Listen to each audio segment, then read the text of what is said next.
ಆಗಸ್ಟ್ನಲ್ಲಿ ಮೃಗಶಿರ ನಕ್ಷತ್ರಕ್ಕೆ ಗುರು ಇವರು ಮುಟ್ಟಿದ್ದೆಲ್ಲ ಚಿನ್ನ, ಹಣದ ಸುರಿಮಳೆ. ಜ್ಯೋತಿಷ್ಯ ಶಾಸ್ತ್ರದ ಪ್ರಕಾರ ಗುರುಗ್ರಹವು ಒಂದು ನಿರ್ದಿಷ್ಟ ಅವಧಿಯ ನಂತರ ತನ್ನ ರಾಶಿ ಮತ್ತು ನಕ್ಷತ್ರವನ್ನು ಬದಲಾಯಿಸುತ್ತದೆ. ಇದರ ಶುಭ ಮತ್ತು ಅಶುಭ ಪ್ರಭಾವವನ್ನು ಎಲ್ಲ 12 ರಾಶಿಗಳ ಮೇಲೆ ನೋಡಬಹುದಾಗಿದೆ. ಸಂತೋಷ ಮತ್ತು ಸಮೃದ್ಧಿಯ ಸಂಕೇತವಾದ ಗುರು ಇದೇ ಆಗಸ್ಟ್ 20ರ ಮಂಗಳವಾರ ಸಂಜೆ 5:22ಕ್ಕೆ ತನ್ನ ನಕ್ಷತ್ರವನ್ನು ಬದಲಾಯಿಸಲಿದೆ. ಗುರುಗ್ರಹವು ರೋಹಿಣಿ ನಕ್ಷತ್ರದಿಂದ ಹೊರಬಂದು ಮೃಗಶಿರ ನಕ್ಷತ್ರವನ್ನು ಪ್ರವೇಶಿಸಲಿದೆ. ಗುರು ಮೃಗಶಿರ ನಕ್ಷತ್ರವನ್ನು ಪ್ರವೇಶಿಸೋದ್ರೊಂದಿಗೆ ಕೆಲವು ರಾಶಿಯವರಿಗೆ ಭಾರಿ ಲಾಭವಾಗಲಿದೆ. ಇವರ ಜೀವನದಲ್ಲಿ ಸಕಾರಾತ್ಮಕ ಬದಲಾವಣೆಯನ್ನು ನೋಡಬಹುದಾಗಿದೆ. ಗುರುಗ್ರಹವು ಮೃಗಶಿರ ನಕ್ಷತ್ರವನ್ನು ಪ್ರವೇಶಿಸುವ ಮೂಲಕ ಯಾವ ರಾಶಿಯವರ ಬಾಳು ಬೆಳಗಲಿದೆ ಅಂತ ಇವತ್ತಿನ ವಿಡಿಯೋದಲ್ಲಿ ತಿಳಿಯೋಣ.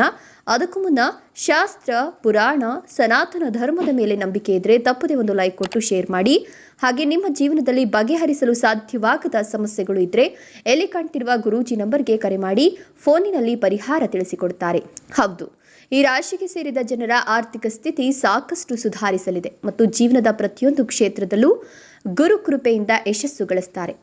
ಗುರುವಿನ ನಕ್ಷತ್ರ ಬದಲಾವಣೆಯಿಂದಾಗಿ ಈ ಎಲ್ಲ ರಾಶಿಗೆ ಸೇರಿದ ಜನರ ಜೀವನದಲ್ಲಿ ಸಾಕಷ್ಟು ಆಶ್ಚರ್ಯಕರ ಬದಲಾವಣೆಯನ್ನು ನೋಡಬಹುದಾಗಿದೆ. ಹೌದು, ನಿಮ್ಮ ಆರ್ಥಿಕ ಸ್ಥಿತಿ ಈ ಸಮಯದಲ್ಲಿ ಬಹಳಷ್ಟು ಬಲಗೊಳ್ಳಲಿದೆ.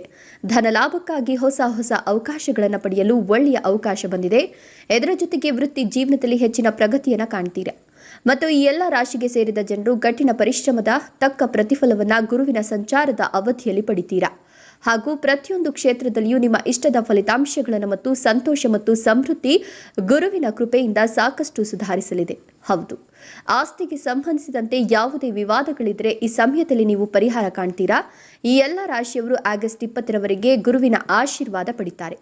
ಗುರುಗ್ರಹದ ನಕ್ಷತ್ರ ಬದಲಾವಣೆಯು ನಿಮ್ಮ ಅದೃಷ್ಟವನ್ನು ಹೆಚ್ಚಿಸೋದರ ಜೊತೆಗೆ ಉದ್ಯೋಗ ಮಾಡುವ ಜನರಿಗೆ ವೃತ್ತಿ ಜೀವನದಲ್ಲಿ ಯಶಸ್ಸು ಸಾಧಿಸಲು ಒಳ್ಳೆಯ ಅವಕಾಶ ಬರಲಿದೆ. ಈ ಎಲ್ಲ ರಾಶಿಗೆ ಸೇರಿದ ಜನರಿಗೆ ಗುರುವಿನ ನಕ್ಷತ್ರ ಬದಲಾವಣೆಯಿಂದಾಗಿ ಶುಭ ಫಲಗಳ ಪ್ರಾಪ್ತಿಯಾಗುವುದು ಮತ್ತು ಈ ಸಮಯದಲ್ಲಿ ನಿಮಗೆ ಹಠಾತ್ ಧನಲಾಭವಾಗಲಿದೆ. ಹೌದು, ಈ ರಾಶಿಗೆ ಸೇರಿದ ಜನರ ಜೀವನವು ಸುಖಮಯವಾಗಿರಲಿದೆ. ಹಳೆಯ ಹೂಡಿಕೆಗಳಿಂದ ಲಾಭ ಪಡಿತಾರೆ. ನಿಮ್ಮ ಧೈರ್ಯಕ್ಕೆ ಮೆಚ್ಚಿ ಶತ್ರುಗಳು ಈ ಸಮಯದಲ್ಲಿ ದೂರವಾಗ್ತಾರೆ. ವ್ಯಾಪಾರಕ್ಕೆ ಸಂಬಂಧಿಸಿದಂತೆ ನಿಮ್ಮ ಸ್ಥಿತಿ ಈ ಸಮಯದಲ್ಲಿ ಉತ್ತಮವಾಗಿರಲಿದೆ ಹಾಗೂ ವೈವಾಹಿಕ ಜೀವನ ಈ ಸಮಯದಲ್ಲಿ ಸುಖಮಯವಾಗಿರೋದರ ಜೊತೆಗೆ ಸಂಬಂಧಗಳಲ್ಲಿನ ಮನಸ್ತಾಪ ಮತ್ತು ತಪ್ಪು ತಿಳುವಳಿಕೆಗಳು ಈ ಅವಧಿಯಲ್ಲಿ ದೂರವಾಗಲಿದೆ. ಅವಿವಾಹಿತ ಜನರಿಗೆ ಗುರುಕೃಪೆಯಿಂದ ಕಂಕಣ ಭಾಗ್ಯ ಕೂಡಿ ಬರಲಿದೆ ಮತ್ತು ಹೊಸ ಕೆಲಸವನ್ನು ಆರಂಭಿಸಲು ಗುರುವಿನ ನಕ್ಷತ್ರ ಬದಲಾವಣೆಯ ಈ ಸಮಯ ಶುಭವಾಗಿರಲಿದೆ. ಹೌದು, ಈ ರಾಶಿಗೆ ಸೇರಿದ ಜನರು ಆರೋಗ್ಯ ಸಮಸ್ಯೆಯಿಂದ ಬಳಲ್ತಾ ಇದ್ರೆ ಗುರುವಿನ ನಕ್ಷತ್ರ ಬದಲಾವಣೆಯಿಂದಾಗಿ ನಿಮ್ಮ ಎಲ್ಲ ಆರೋಗ್ಯ ಸಮಸ್ಯೆಗಳು ದೂರವಾಗುವುದು ಮತ್ತು ತಮ್ಮ ಮನೆಯ ಎಲ್ಲ ಸದಸ್ಯರ ಸಂಪೂರ್ಣ ಬೆಂಬಲವನ್ನು ಈ ಅವಧಿಯಲ್ಲಿ ಪಡೆಯುತ್ತೀರಾ. ಜೊತೆಗೆ ಗುರುಕೃಪೆಯಿಂದಾಗಿ ನಿಮ್ಮ ಮನೆಯಲ್ಲಿ ಧಾರ್ಮಿಕ ಕಾರ್ಯಕ್ರಮಗಳನ್ನು ಆಯೋಜಿಸಲು ನಿಮಗೆ ಉತ್ತಮ ಅವಕಾಶ ಲಭಿಸುವುದು. ಪ್ರೀತಿಯ ವಿಷಯಗಳಿಗೆ ಸಂಬಂಧಿಸಿದಂತೆ ಈ ಸಮಯವು ಉತ್ತಮವಾಗಿರಲಿದೆ.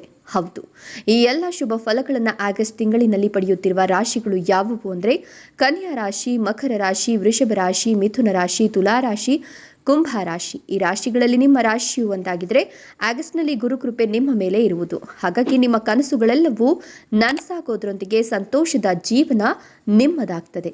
ಧನ್ಯವಾದಗಳು.